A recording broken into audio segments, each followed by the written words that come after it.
En esta mañana quiero compartir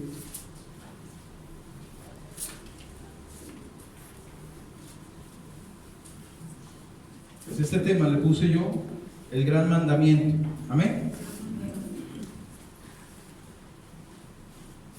Entonces, en el nombre de Jesús, vamos a Éxodo 20.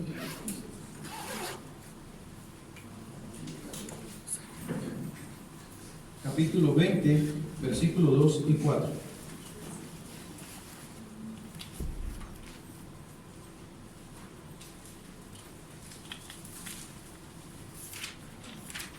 Amén. Dice la palabra del Señor. Tiene un título ahí, que es ¿qué? Los 10 mandamientos, ¿cierto? Dice en el versículo 2: Yo soy Jehová tu Dios, que te saqué de la tierra de Egipto, de casa de servidumbre. No tendrás dioses ajenos delante de mí. No te harás imagen ni ninguna semejanza de lo que está arriba en el cielo, ni abajo en la tierra, ni en las aguas de debajo de la tierra. No te inclinarás a ellas, dice en el 5, ni las honrarás, porque yo soy Jehová tu Dios, fuerte, celoso, que visito la maldad de los padres sobre los hijos hasta la tercera y cuarta generación de los que me aborrecen. Y ahora vamos al verso 23 y 25 del mismo capítulo. Y dice, amén. Dice, no hagáis conmigo dioses de plata ni dioses de oro os haréis. Altar de tierra harás para mí y sacrificarás sobre él tus holocaustos y tus ofrendas de paz, tus ovejas y tus vacas, en todo lugar donde yo hiciere que esté mi memoria de mi nombre, vendré a ti y te bendeciré. Amén. Amén. Amén. Entonces, ¿qué hace referencia a esta palabra? ¿Está hablando de qué? De no ser los ¿qué? Ídolos, ¿cierto? Imágenes. ¿Y qué es un ídolo? Muchos sabemos qué es un ídolo, ¿cierto? Tenemos el concepto de que un ídolo es ¿qué? Es una imagen. Pero, ¿por qué el Señor le decía esto al pueblo de Israel? Porque el Señor dice que es ¿qué? Fuerte y ¿qué? Y celoso. Y que Él no nos quiere compartir ¿con quién? Con nadie, ni que nosotros tampoco le demos la gloria y la honra a nadie que no sea el Señor, que no le quitemos la gloria ni siquiera a nosotros mismos, porque todo lo que nosotros hacemos es por Él y para Él. Todas las cosas y toda la gloria debe ser para el Señor. Amén. Amén. Entonces, el Señor saca a Israel de casa de ¿qué? De servidumbre. 450 años en Egipto estaban esclavizados. El pueblo clamó a Dios y el Señor envió un Salvador. ¿A quién? A Moisés. Con Moisés salen de ahí, pero son introducidos ¿en dónde? En la tierra de Canaán. Ahora esta tierra de Canaán, ¿qué sucede? Esta tierra de Canaán, cuando Dios le da la promesa, unos 400, 500 años a Abraham, le dice: Abraham, mira toda esta tierra, mira todo, lo lleva al monte Moria, creo que lo lleva, y le dice: mira toda esta tierra, todo esto te lo voy a dar a ti, a tu descendencia. Aún cuando Abraham no tenía ni siquiera hijos, pero el Señor le prometió: todo esto te daré a ti y a tu descendencia, porque Dios siempre piensa diferente de lo que nosotros pensamos. Ayer hablamos y recordamos la palabra en Isaías 55. ¿Se acuerdan lo que dice la palabra en Isaías 55? Porque mis pensamientos no son vuestros pensamientos, ni mis caminos vuestros caminos, porque como son de altos los cielos que la tierra, así son mis pensamientos más altos que vuestros pensamientos, y mis caminos más altos que vuestros caminos. Una cosa es lo que uno piensa, lo que uno quiere, y otra cosa es lo que Dios quiere hacer por nosotros. Muy totalmente diferente. Entonces el Señor le dice a Abraham: Abraham, todo esto voy a darte a ti y a tu descendencia. Y resulta y pasa, pero voy a pasar un tiempo mientras el pueblo crece.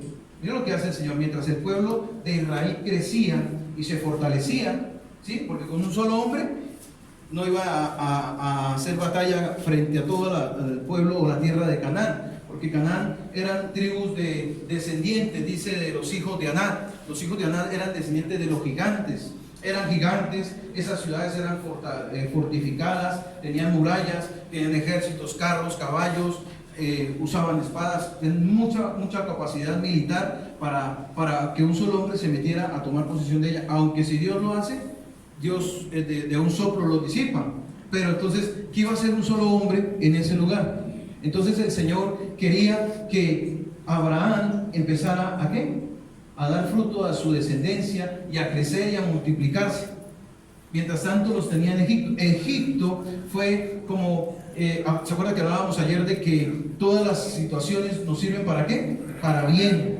Que a los que vamos a Dios todas las cosas obran para bien. Entonces Abraham llegó a Egipto y fue creciendo, y con el tiempo fueron ¿qué? Esclavizados. Pero todo eso el Señor lo iba a hacer para algo grande. Entonces, mientras pasaban esto en este lugar la maldad, porque la palabra dice que mientras tanto la maldad de Canaán suba todavía delante mío, yo voy a preparar un pueblo para que los saque de esta tierra y se la dé a mi pueblo. Entonces Canaán era una tierra que había mucha provisión, mucha bendición, y ese es el lugar donde el Señor quiere llevar a su pueblo. Amén. Amén. Entonces salen para la tierra de Canaán, pero en Canaán la maldad que había en Canaán era muchísima. En ese lugar adoraban muchos ídolos. Esos ídolos eran Astarte, Astarot, Acera, Baal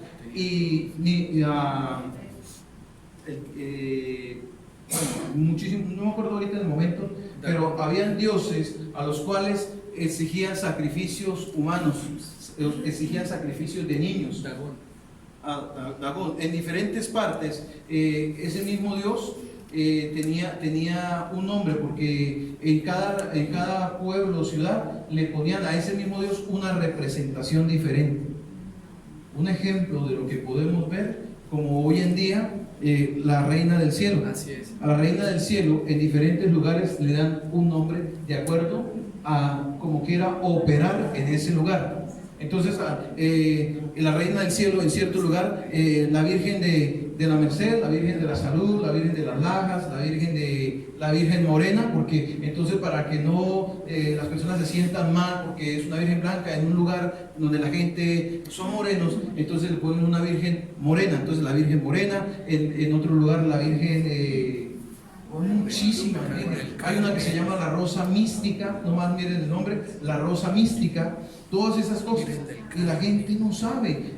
La Virgen del Carmen, la Virgen del Rosario, la Inmaculada, ¿sí ven? Y todas son ídolos que representan ¿a quién? A la reina del cielo. Esta reina del cielo en la antigüedad era llamada por Acera, Astarte, Astarot. Esa era un dios mujer en representación femenina, y eso hacía que la gente le adorara, porque la gente tenía la creencia de que si se sacrificaba a esos ídolos les iba bien en las cosechas, en los cultivos, que les iba bien en todo lo que emprendieran, y entonces se generó un culto en toda Asia. Y ese culto hoy en día fue transformado, porque el diablo, como siempre, quiere hacer una imitación de las cosas de Dios. Entonces él quiere hacer una copia, y utilizó ciertos personajes de la Biblia para él crear unos ídolos, y así poder introducir a la gente en el culto, a la idolatría, a la reina del cielo. Pero hoy no vamos a hablar de la reina del cielo, estoy hablando acerca de qué es un ídolo, qué es una imagen. Entonces, todo esto pasaba en Canaán. Los cananeos en sus altares hacían orgías, sacrificios, o sea, sacrificaban personas y niños a esos dioses. Había un dios que tenía las manos así, y adentro tenía un hueco, y abajo le ponían candela. Entonces, ellos creían que al ofrecer sus hijos, ellos iban a recibir el favor de ese Dios, de ese ídolo. Entonces cogían el niño y lo degollaban y lo ponían en las manos de ese Dios, para que mientras se fuera muriendo desangrado, ¿sí? Sacrificio de sangre, porque exigía sacrificio de sangre, entonces ese niño caía por el hueco hacia adentro del estómago de esa imagen y era quemado. Prácticamente se sangraba y a la vez moría. Y entonces, para que las madres no escucharan el clamor de sus hijos, entonces formaban una bulla de música, de instrumentos, de trompetas, de toda clase de instrumentos, para que no sonara el llanto del niño que estaba siendo quemado y desangrado en ese lugar. Y hacían orgías a sus dioses, los sacerdotes y entre los sacerdotisas, y los sacerdotes tenían orgías en el altar para hacer eso y agradar a esos dioses. Y toda la tierra había sido corrompida y había sido dañada. Y Dios estaba preparando al pueblo de Israel para sacarlo de Egipto, de tierra de esclavitud, introducirlo en la tierra de Canaán. Pero esa tierra estaba contaminada, estaba dañada, y por eso el Señor le dice a Israel, le manda estatutos, leyes, decretos, y le dice: yo soy su Dios, no van a tener otros dioses fuera de mí, ni van a ser conforme a las costumbres de esos pueblos paganos. Yo soy un solo Dios. O sea, cuando dice yo soy un solo Dios, significa, hay una mala interpretación ahí en esta palabra, porque vemos que la palabra dice que cuando Dios creó al hombre, lo creó ¿qué? A su imagen y semejanza. Pero cuando el hombre, dijo el Señor, hagamos, ¿era uno? No, estaba haciendo referencia Padre, Hijo y Espíritu Santo. Dice, hagamos al hombre conforme a nuestra imagen y a nuestra semejanza. Y cuando el hombre peca, en Génesis capítulo 3, versículo 21 en adelante, el Señor dice: no sea que el hombre extienda su mano y tome del árbol de la vida y sea como nosotros. O sea, está haciendo referencia a nosotros. Entonces, el Señor le dice al pueblo de Israel: yo soy uno, no van a ser otros dioses fuera de mí, porque los pueblos donde ustedes van tienen dioses para cada situación, para cada cosa tienen dioses. El Dios de las cosechas, el Dios de el agua, el sol, la luna, las estrellas. Ahí la Biblia lo habla, el ejército de los cielos. Todas esas costumbres del pueblo de Canaán, de todos los babilonios, de todas esas cosas, estaban contaminando la tierra. Y Dios le dice al pueblo de Israel: cuando seas introducido en la buena tierra que has de poseer, no vas a ser conforme como lo hacen, como tienen la costumbre de esos pueblos. Solamente a mí, yo soy su único Dios. No van a tener otros dioses fuera de mí. Yo soy uno y no hay otro Dios, para que no sean castigados, para que mi ira no se encienda sobre ustedes. Eso es lo que el Señor le ha pedido al pueblo a su pueblo, siempre lo ha dicho. Pero el pueblo de Dios siempre ha malinterpretado las cosas y hace ídolos. Hoy en día, en la actualidad, la tradición enseñó que había que hacer ¿qué? Una imagen, un ídolo, para creer. Y uno le pregunta a la gente: ¿por qué ustedes adoran imágenes? Y la gente le dice: no es que no la adoren, es para tener presente al Dios que yo sigo. Y en el Salmo 115 dice: no a nosotros, Señor, sino a tu nombre sea la gloria. ¿Por qué siguen a un Dios que tiene ojos y no ve? Que tiene boca y no habla, tiene oídos y no lo va a escuchar, tiene pies y ni siquiera camina. Dice semejantes a ellos son los que confían en ellos. Y otra palabra en Jeremías dice un Dios que solamente lo tienen que cargar otros humanos. Así es.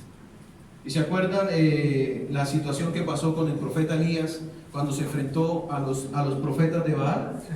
Que él les dijo: bueno, si ustedes de verdad creen en ese Dios que ustedes tienen, pues yo los reto a enfrentarse al pueblo de Dios. Y le dijo al pueblo: dejen de estar entre dos pensamientos. Si Jehová es Dios, seguirlo, y si Baal es Dios, pues síganlo a él. Pero hoy va a ver el pueblo quién es el verdadero Dios. Y me voy a enfrentar un hombre a 400 profetas de Baal. Y le dice: ¿sabe qué? Pues entonces traigamos un buey y hagamos un altar.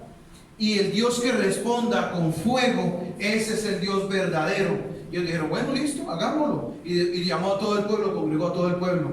Y cuando estaban ahí, en ese lugar, empezaron los profetas de Baal a sacrificar el buey.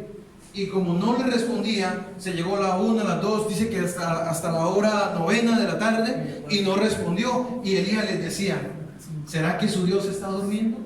¿Será que su Dios está ocupado haciendo otras cosas? ¿Por qué será que no le responde? Y ellos en su afán de involucrar al pueblo, de ver que estaban siendo descubiertos, que su mentira se iba a caer, entonces empezaron ¿a qué? A sajarse, a cortarse, así, a ver si Dios le respondía. Y se cansaron y ese Dios Baal no le respondió.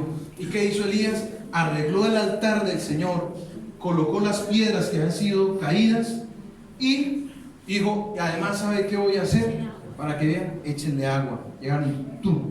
Dijo, no, todavía no está mojado, échenle otra. Dijo, todavía no, échenle otra.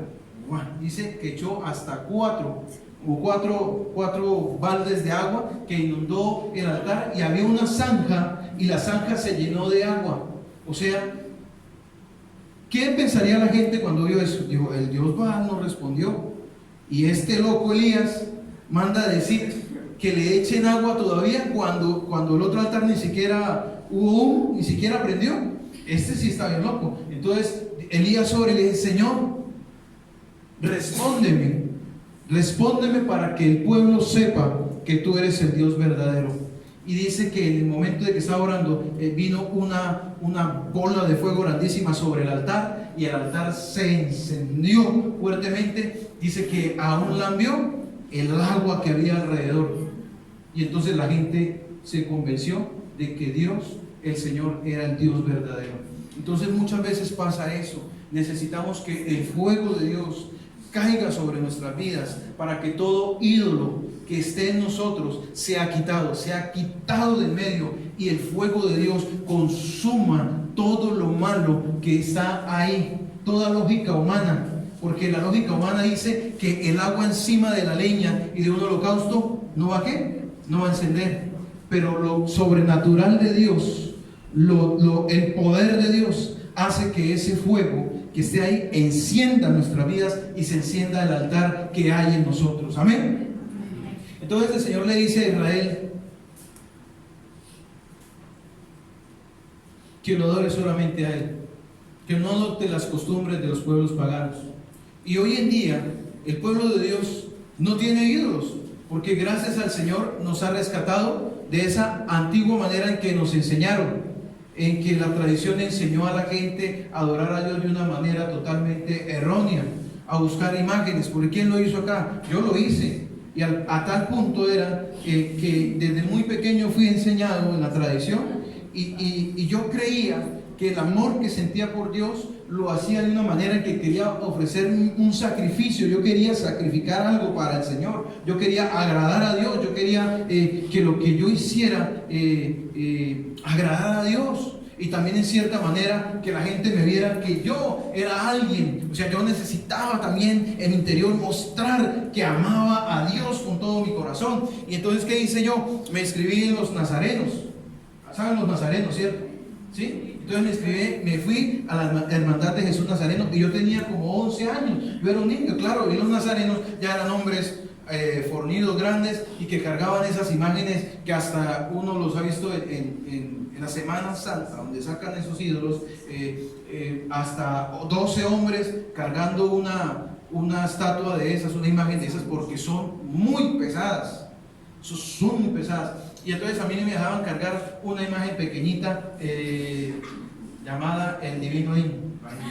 Qué tremendo, ¿no? Porque yo era un niño de 11 años y mi amor y mi afecto que yo sentía era para con el Señor, y yo quería expresarlo de esa manera, y yo metía el hombro ahí, y eso, el hombro me dolía, Dios mío, me dolía en serio. Y yo decía, no importa que me duela, estoy alzando a mi Dios, estoy cargando a mi Dios. Y ese era el convencimiento que yo tenía, porque mis ojos no habían sido abiertos, no había quitado el velo que había en mi corazón, y eso era lo que yo hacía.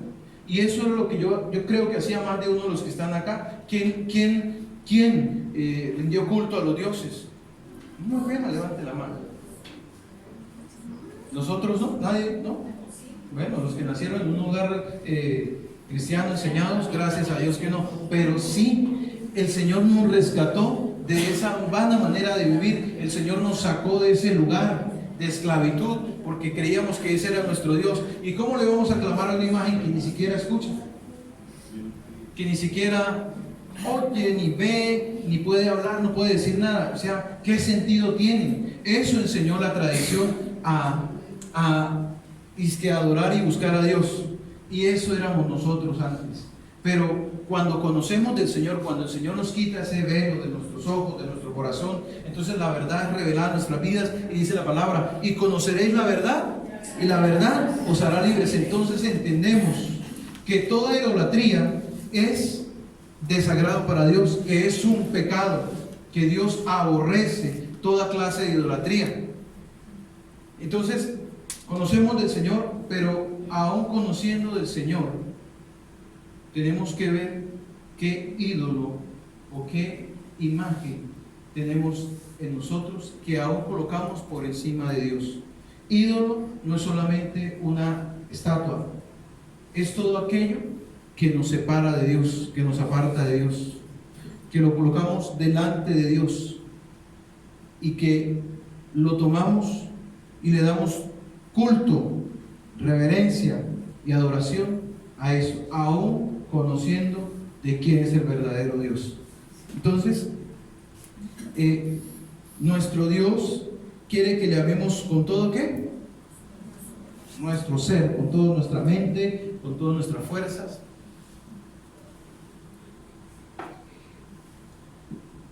Pero hoy es un llamado para ver qué es lo que está ocupando el primer lugar en nuestro corazón. ¿Hay algún ídolo en nuestra vida? ¿Hay algo que nos impide acercarnos a Dios? Y un ídolo en nuestra vida significa que Dios quiere que se quite todo lo que hay entre nuestra relación con Él. Y a veces una relación con una persona, llámese hombre o llámese mujer, una labor, puede ser, ¿qué otro puede ser otra clase de ídolo? Amor al dinero, ¿sí? Eso es un ídolo, el amor al dinero, ¿sí? Porque dice la palabra que raíz de todos los males es el amor al dinero, ¿sí? Entonces el amor al dinero,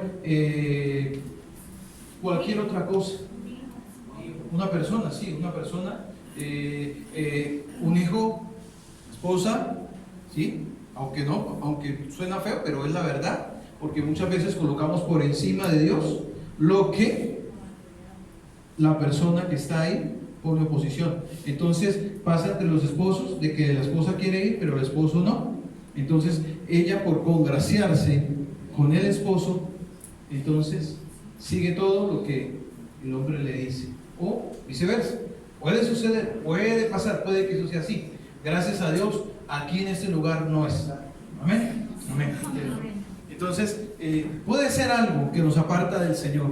Entonces, en esta mañana es para ver qué es eso. Un negocio puede ser algo que nos aparta de Dios. ¿Sí? Ayer hablábamos de que una prueba no es solamente los momentos difíciles que pasamos, sino cuando viene a nosotros una gran bendición.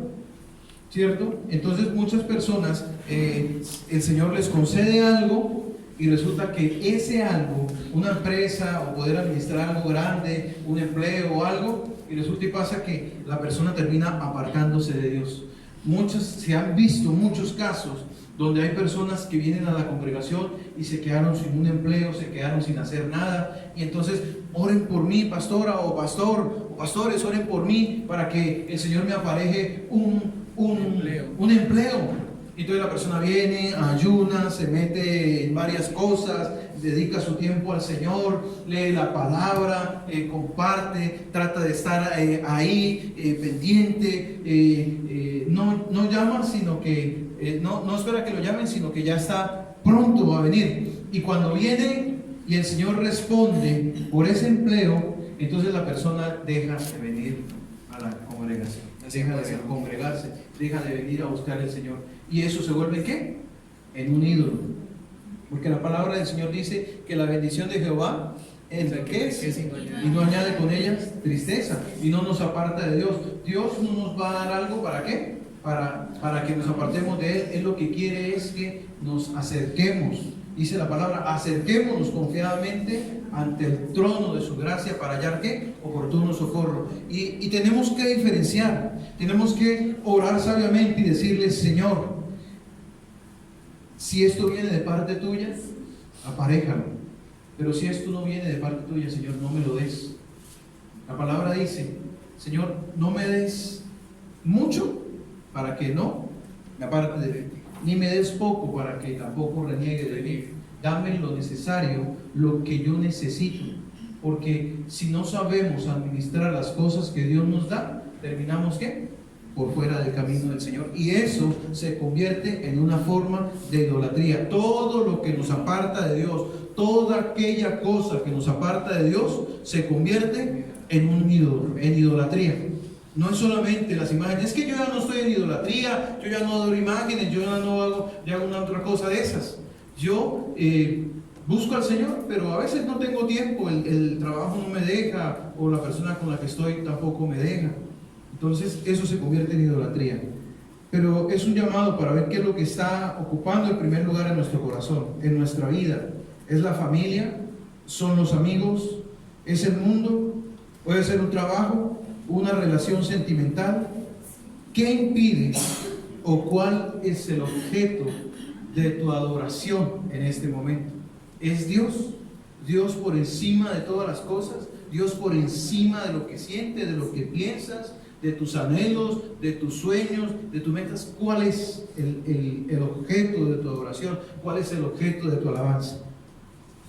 Entonces, Santiago 4, vamos al libro de Santiago, capítulo 4, versículo del 1 al 5.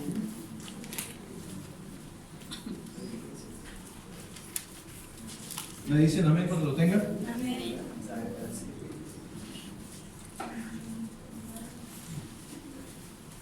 Dice, en esta versión dice, ¿la amistad qué? La amistad con el mundo. Dice, ¿de dónde vienen las guerras y los pleitos entre vosotros? ¿No es de vuestras pasiones, las cuales combaten en vuestros miembros? Codiciáis y no tenéis, matáis y ardéis de envidia y no podéis alcanzar, combatís y lucháis, pero no tenéis lo que deseáis, porque no pedís. Pedís y no recibís, porque pedís mal, para gastar en vuestros deleites. Oh, almas adúlteras, ¿no sabéis que la amistad del mundo es enemistad contra Dios? Cualquiera pues que quiera ser amigo del mundo se constituye enemigo de Dios. Entonces, qué tremendo, ¿cierto? Puede ser el mundo, las cosas del mundo. ¿Y qué hay en el mundo? Pues la música, ¿cierto? El trago. ¿Qué otra cosa hay en el mundo que llama la atención? ¿El qué? Las fiestas, todos los vicios, todas las pasiones desordenadas que el mundo ofrece y que a veces parecen divertidas y parecen bonitas cuando uno las ve. Tristemente, la otra vez veía un video y me quedo sorprendido de ver cómo en Europa la gente ya no tiene pudor, ya la gente no tiene temor de Dios. Y es triste cuando hay unos conciertos inmensos y donde las mujeres y los hombres se vuelcan en un frenesí, en cosas terribles, donde el vicio y cualquier cantidad de cosas de desórdenes se ven en ese lugar, homosexualidad, lesbianismo, al aire libre, eso se ve al aire libre. Y veía un documental donde las iglesias en Europa ya no se llenan. Ya no se llenan. Yo la otra vez les comentaba que me sorprendí, un documental cristiano, donde ¿sabe qué hacen dentro de las iglesias hoy en día en Europa? La mayoría, no en todas, pero sí en algunas, hacen reuniones, alquilan los salones para hacer como bibliotecas o hacer cafés donde la gente pueda asistir, gimnasios también, o sea, gimnasios y eventos donde la gente pueda usar eso, para que con ese dinero mantengan lo que es la iglesia, y eso no está bien, eso no es lo que Dios quiere.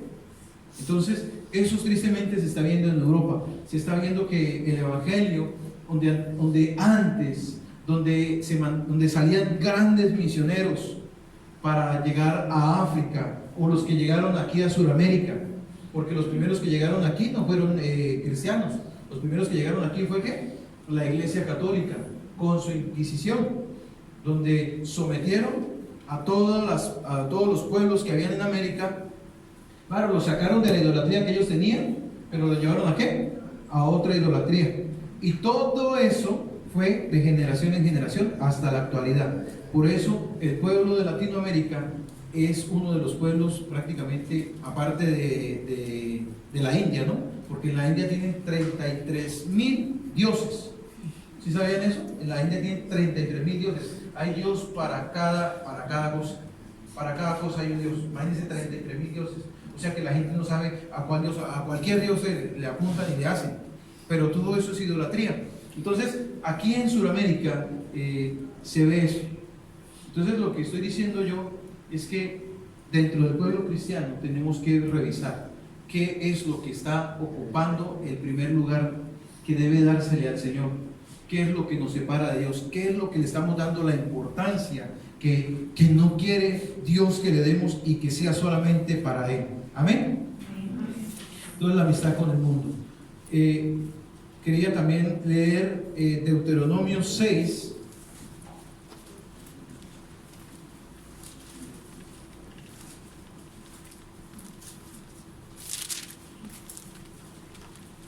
Amén. Deuteronomio 6:4. Y la verdad, pues, esta mañana cuando estaba orando, el Señor me permitió recordarme de algo con esta palabra. Y me gustó muchísimo, ¿sabe? Me gustó mucho porque primeramente me edifica a mí. Y quiero compartirlo con ustedes. Este mensaje también quiero compartirlo con ustedes. Y Deuteronomio 6 dice algo en el versículo, en el título dice que, ¿quién tiene un título?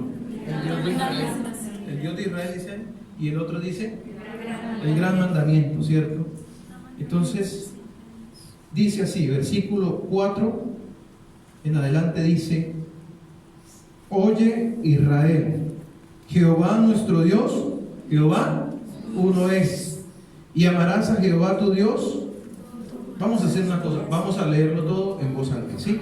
Dice: Oye Israel, Jehová nuestro Dios, Jehová uno es, y amarás a Jehová tu Dios de todo tu corazón y de toda tu alma y con todas tus fuerzas. Y estas palabras que yo te mando hoy estarán sobre tu corazón, y las repetirás a tus hijos y hablarás de ellas estando en tu casa y andando por el camino y al acostarte y cuando te levantes, y las atarás como una señal en tu mano y estarán como frontales entre tus ojos, y las escribirás en los postes de tu casa y en tus puertas. Amén. Amén. Entonces, este fue el gran mandamiento de Dios para su pueblo. Este es el gran mandamiento de Dios para nosotros. Cuando se le acercan los fariseos a tentar al Señor, le dicen los fariseos: a ver, Jesús, a ver, Rabí, ¿cuál es el gran mandamiento? Y el Señor le dice: Oye Israel, Jehová el Señor uno es, y amarás al Señor tu Dios con todo ¿qué? Tu corazón, con toda tu alma, con todas tus fuerzas, ¿cierto? Con todo, no con solamente mi espíritu o con solamente mi alma, no, es con todo nuestro ser. Entonces, y le dice: el segundo mandamiento es igual a este: amarás a ¿qué? A tu prójimo como a ti mismo. Entonces, ¿qué es lo que el pueblo de Israel había hecho? El pueblo de Israel llama esto el Shema. A esta oración le llaman el Shema. ¿Sí? ¿Sí habían escuchado de eso? Esta oración es el Shema que los israelitas hacen. Y desde ese entonces el pueblo de Israel declara esta oración delante de ¿dónde? Del muro de los lamentos. Ellos van hasta el muro de los lamentos y empiezan con todas sus cosas, empiezan con todas sus ritos, rituales y todas cosas, y se presentan delante del muro de los lamentos, porque ese fue uno de los últimos muros que quedó cuando destruyeron el templo, ¿sí? Entonces solamente quedó esa parte del muro, y ellos van a ese lugar como si fuera algo sagrado, y aún la gente que va a ese lugar también sienten algo. Dice que la gente cuando va a ese lugar se sienten conmovidos, algo hay en ese lugar, ¿sí? Algo espiritual, algo se genera en ese lugar, pero no solamente para sentir la presencia de Dios que tenemos que ir allá, porque el Señor permitió que ese templo fuera destruido, pero dijo: yo haré un templo entre vosotros y moraré en medio de ustedes. ¿Y qué dice la palabra? Que el Espíritu Santo de Dios mora en nosotros, porque nosotros somos ¿qué? El templo de Dios. Su iglesia es el templo de Dios, no son las paredes, somos nosotros donde el Señor quiere habitar en nuestros corazones. Ahí quiere habitar el Señor. Y el pueblo de Israel, ¿qué hacía? El pueblo de Israel tenía el templo como el centro del universo, porque para ellos ese templo era el centro del universo y era el culto a ese lugar. Pero Dios permite que ese templo sea destruido, y todos los judíos siguieron con esa tradición hasta el día de hoy. Ellos siguen declarando ese Shema y siguen declarando esas palabras y siguen con esas tradiciones, porque para ellos ha sido eterno, para ellos.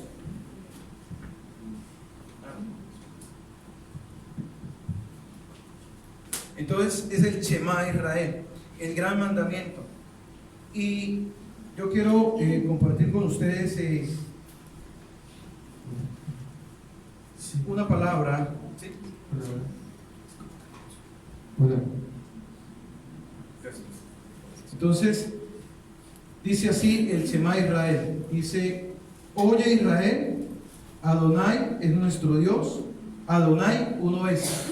¿Y sabe qué significa Adonai? ¿Alguien me dice qué significa Adonai? El Señor. Eso significa Señor. Porque para los israelitas era prohibido nombrar el nombre de Dios. Para ellos decir Yahvé está prohibido. Entonces ellos le daban diferentes clases de nombres al Señor. Y hay muchísimos nombres en la Biblia que hacen referencia a Dios para cada situación. Entonces Jehová Rafa es Jehová ¿qué? Nuestro sanador. Está Elohim, Loán, Jireh, ¿sí? O sea, hay muchísimos nombres que el pueblo de Israel le dio al Señor.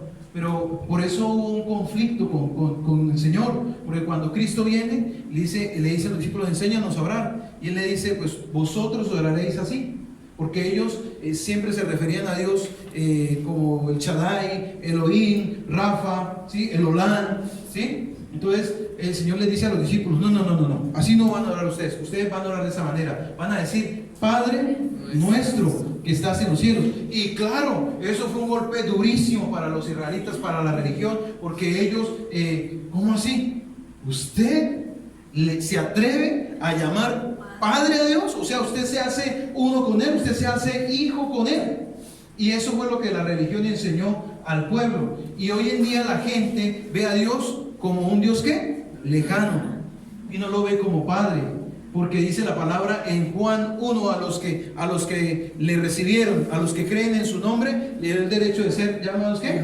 Hijos de Dios. Amén. ¿Y quién nos convence de llamar a Dios Padre? Si no es por medio de ¿qué? Del Espíritu Santo de Dios. O sea, hay el Espíritu Santo de Dios que da convencimiento a nuestro espíritu de que Dios es ¿qué? Nuestro Padre. Y nadie puede llamar Padre a Dios si no es ¿por qué? Porque el Espíritu le ha dado el convencimiento. Por eso uno en la calle le pregunta: ¿usted cree en Dios? Sí. ¿Y cómo ve a Dios?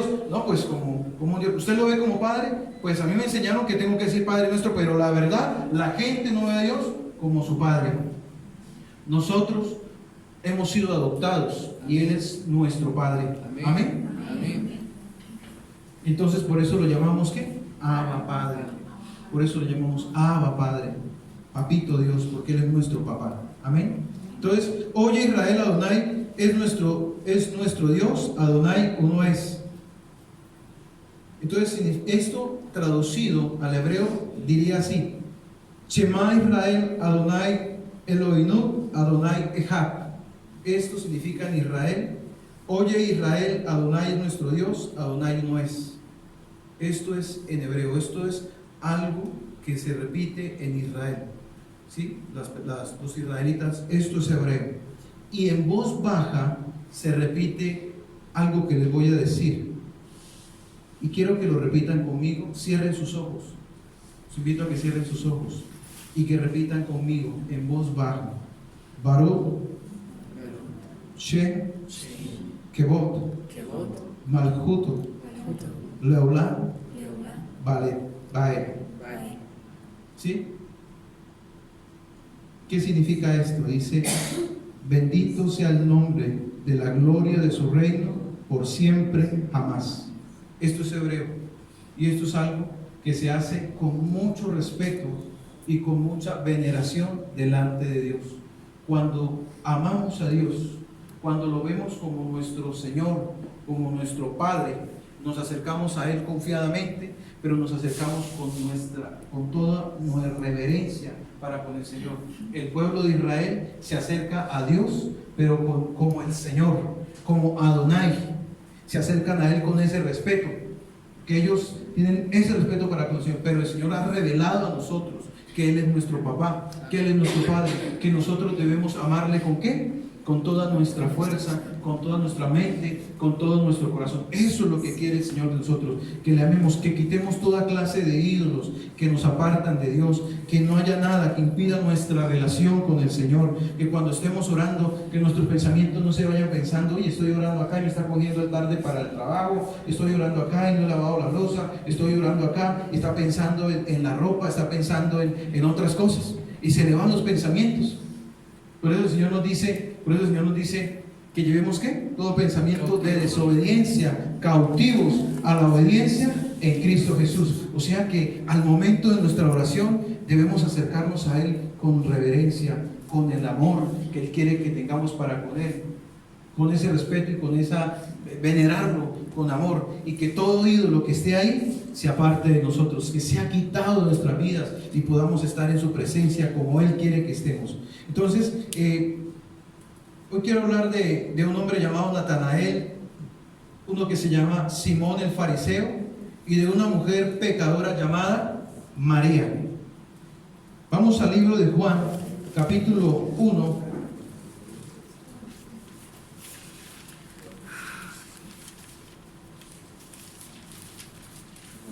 Esta declaración que estábamos haciendo, el pastor Heriberto también nos la enseñó, porque el Señor se la reveló a él. Sí, el Señor se la reveló a él, pero mire, esta mañana el Señor también me la recordó. ¿Y me la recordó para qué? Para que la recordemos juntos, para que la declaremos, para que cuando usted esté en completa, pastor, para que esté en completa reverencia de parte de Dios, no se me distraiga, amado, para que pueda acercarse a Dios y pueda hacer esta declaración: Baruch Shem Kevod Loan Kabed. ¿Sí? Bendito sea la gloria del Señor por siempre. ¿Sí? Pero lo hacemos con reverencia. El pastor nos enseñaba también de que cerremos los ojos y que lo declaremos con reverencia delante del Señor. Esto es una declaración de confianza y de reverencia para nuestro Padre Celestial. Amén.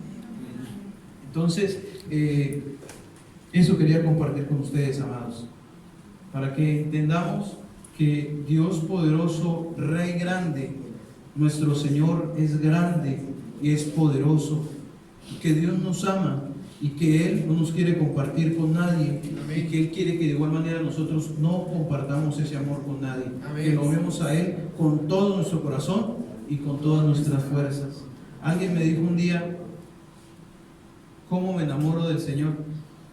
Me dijo un día, y la verdad, sí, yo le dije: ¿cómo no nos vamos a enamorar del Señor? ¿Cómo no le vamos a amar?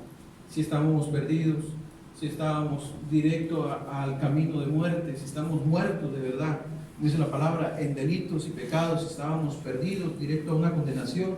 ¿Cómo no le vamos a amar si Él ha tenido misericordia de nosotros? Dice la palabra que Él nos amó primero, por eso nosotros le amamos. ¿Cómo no le vamos a amar a alguien que hace todas las cosas para nosotros, que nos da la oportunidad de levantarnos cada mañana, de poder ver a nuestros seres amados, de poder ir a laborar, de poder sacar un tiempo de compartir, aún así en los momentos difíciles, cuando hablábamos ayer, debemos de ¿qué? De amar a Dios. Amén. debemos de buscar al Señor y darle gracias por cada situación, porque a pesar de cada situación, hablábamos ayer de que todas las cosas, dice Romanos 8:28, dice que a los que amamos a Dios, todas las cosas obran y nos sirven ¿para qué? Para bien. Entonces todo lo usa el Señor. Tenemos que entender eso, amar a Dios sobre todo. Lo que quiere decir es que lo amemos con toda nuestra fuerza, con todo nuestro corazón, con toda nuestra mente, que lo sigamos, que estemos aquí buscando de Dios, agradecidos con lo que Él hace, no buscando su favor, porque dice: busquen primeramente el reino de Dios y su justicia, que ya todo lo demás os será añadido. O sea, ámenme, que yo los estoy amando. Amén. Entonces dice Juan capítulo 1 versículo 43 al 51. Entonces el Señor empieza a buscar a sus discípulos, y estando buscando a sus discípulos, se encuentra con Felipe, y Felipe llama a Natanael, y en este diálogo le dice, en el 43 dice, Jesús llama a Felipe y a Natanael, dice: el siguiente día quiso Jesús ir a Galilea y halló a Felipe y le dijo: sígueme. Y Felipe era de Betsaida, la ciudad de Andrés y Pedro. Felipe halló a Natanael y le dijo: hemos hallado a aquel de quien escribió Moisés en la ley, así como los profetas, a Jesús, el hijo de José de Nazaret. Natanael le dijo: ¿de Nazaret puede salir algo bueno? Le dijo Felipe: ven y ve. Cuando Jesús vio a Natanael que se acercaba, dijo de él: he aquí un verdadero israelita en quien no hay engaño. Le dijo Natanael: ¿de dónde me conoces? Respondió Jesús y le dijo: antes que Felipe te llamara, cuando estabas debajo de la higuera, te vi. Respondió Natanael y le dijo: Rabí, tú eres el Hijo de Dios, tú eres el Rey de Israel. Respondió Jesús y le dijo: porque te dije, te vi debajo de la higuera, ¿crees? Cosas mayores que estas verás, iglesia. Amén. Cosas mayores que estas verás, iglesia. No los veo muy convencidos. Cosas mayores que estas verás. Y le dijo: de cierto os digo, de aquí adelante veréis el cielo abierto y a los ángeles de Dios que suben y descienden sobre el Hijo del Hombre. Amén. Entonces, muchos hemos creído de que primero que tuvo la revelación de Cristo fue Pedro, y es verdad, a Pedro le fue revelado quién fue, quién es Cristo, ¿cierto? Porque el Señor Jesucristo le dice: bien has dicho, Pedro, porque esto no te lo reveló ¿qué? Sangre ni carne, sino mi Padre que está en los cielos te lo reveló. Porque Pedro había dicho: tú eres el Cristo, el Hijo de Dios viviente. Pero ¿qué es lo que dice Natanael? Apenas empezando a seguirlo, le dice Natanael, qué tremendo. Yo estaba leyendo esta palabra y entendí que Natanael por eso el Señor le dice, es aquí un verdadero israelita en quien no hay engaño, a pesar de que Natanael, antes de conociera al Señor, dijo: ¿acaso de Nazaret puede salir algo bueno? Precisamente eso es, no hay engaño. O sea, no hay engaño, o sea, no hay el Señor conocía que no hay hipocresía. O sea, sí, vamos. Él no era una persona fácilmente de convencer. Él no era una persona que se dejaba llevar por cualquiera que le dice. O también puede suceder que cuando invitan a alguien a la iglesia, la persona dice: pero ¿qué voy a hacer allá? Allá no hay nada bueno. ¿Para qué voy? Así pasa, así sucede con más de uno. Así me sucedió a mí. A mí me invitaban y yo: ¿para qué voy? Y aún estando dentro de una congregación que me invitaba, el pastor, en ese tiempo es una de las congregaciones donde el pastor hace ¿qué? Vamos, hermano, hace el llamado, pase al frente. Y era una congregación, pues el pastor conocía a la mayoría de personas y sabía cuando había personas nuevas. Entonces, claro, yo era de esas personas nuevas y el pastor ya me había puesto el ojo encima. Y entonces el pastor empezaba: hermanito, pase. Hermano, pase al frente de ese paso de fe. Y yo desde allá, haciéndome el que no era conmigo. Y yo sentía, pero ¿cómo? Al pastor solamente le faltaba ir hasta acá y pasar al frente. hermano, pase al frente, dé ese paso de fe. Le faltaba al pastor, pero él no obligaba a nadie, solamente lo trataba de convencer de que viniera, de que diera ese paso al frente, de que me acercara delante del Señor, pero yo todavía no, o sea, como haciendo como Nael, o sea, ¿para qué? O sea, no me siento, o sea, no me siento convencido, o sea, no hay nada para que yo pase al frente. ¿Qué sensación tengo de pasar al frente? ¿Para que toda esa gente me mire? No, yo siendo una persona nueva, seguro que cuando uno llega a una iglesia, uno siente que todo el mundo está así. Todo el mundo lo está mirando, ¿cierto? Dígame si no, eso pasa. Uno llega por primera vez a la iglesia y todo el mundo, ¿cierto? Lo mira. Y de verdad que se siente que todo el mundo como que lo está acusando, como que el pastor le está echando vainas, como que, uy, Dios mío, o sea, me siento como acusado, ¿sí? No quiero estar acá, me incomoda, no sé, no quiero estar acá, o sea, no me gusta estar en ese lugar. Eso es lo que sucede con las personas, y esto de cierta manera le pasa a Natanael. Natanael le dice Felipe, ¿no? Felipe tremendo, ya empezaba, Felipe era un evangelista, y Felipe de una vez, en ese sentido de evangelista, de una vez, vámonos porque encontramos al que habla Moisés, al que la escritura dice, el que los profetas están hablando, ese es, vamos a ese lugar. Encontré de verdad la luz que alumbra mi vida, encontré el camino verdadero. Entonces, Natanael, sí, no faltan los Natanaeles que puede haber algo bueno allá, o sea, no creo. Entonces eso pasa también con las personas, eso pasa en las congregaciones, eso ha pasado con nosotros, ¿sí? Entonces, al igual que Natanael, muchos dudan y no creen. ¿Cuáles son las dudas que hay en su corazón? ¿Hay alguna duda todavía de seguir a Cristo? ¿Hay algo todavía que le impide entregar su vida al Señor? Hay muchas dudas, por experiencia propia lo digo, porque a mí me invitaban, vamos, pase al frente, y no. La verdad, no volví más a esa iglesia, no volví más a esa congregación. Un día me llevaron a otra iglesia y entonces, no sé, por alegría, por emoción, pasé al frente, sí, pasen al frente. Y yo me fui con un grupito al frente, pasen al frente, hagan la oración de fe, sí, ya he visto, todo en emoción, ¿cierto? Y salí contento, sí, Señor, gracias, uy, no, tremendo, vamos, sí, para adelante, hagámosle, sí, Cristo el Señor, sí, amén, sí. El Señor nos conoce, por eso dice, le dijo Natanael, tú eres un verdadero israelita donde no hay engaño. Y dice, ¿tú me conoces? ¿De dónde me conoces? Dice, antes que te llamaran Felipe, yo ya te había visto debajo de la higuera. O sea, el Señor nos conoce. Amén. Antes de que te invitaran acá, antes de que te hablaran de Cristo, Él ya te conoce. Y Él sabe lo que quiere hacer contigo. Tenía propósitos y tiene propósitos. Tenía con Natanael, pero con cada uno de nosotros tiene un propósito. Y nosotros ni siquiera lo sabemos. Venimos a la iglesia, yo estoy acá, ni siquiera sé por qué estoy acá. A veces, o sea, no sé si fue porque lo trajeron rápido o lo llevaron y todo, y lo subieron al carro, lo convidaron o ha pasado. Le dicen, vamos a una reunión, pero no le dice de qué. Sí, vamos, allá le van a ayudar, allá va a salir, de verdad. Entonces, tengo un problema.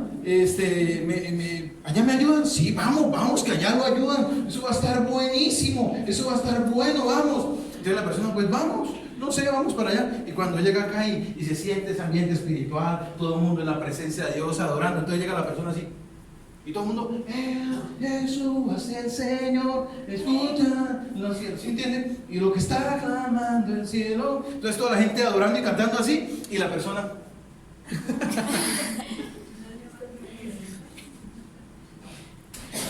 ¿a qué hora me metí acá? ¿Sí me entiende? O sea, no sabe, pero el Señor sí sabe, el Señor sí nos conoce, ¿sí? Dice la palabra que antes de que fuésemos formados en el vientre, Él ya nos había escogido. O sea, ¿quién nos conoce más? Dice que nuestra mamá nos llevó en su vientre por 9 meses, pero antes de que estuviéramos ahí, el Señor ya que nos había escogido, porque entre millones perdón que lo diga así, entre millones de espermas que fecundan ese óvulo, solamente el de nosotros pudo ser introducido ahí. ¿Eso qué significa? Que Dios nos ama. Que Dios nos ama. Amén.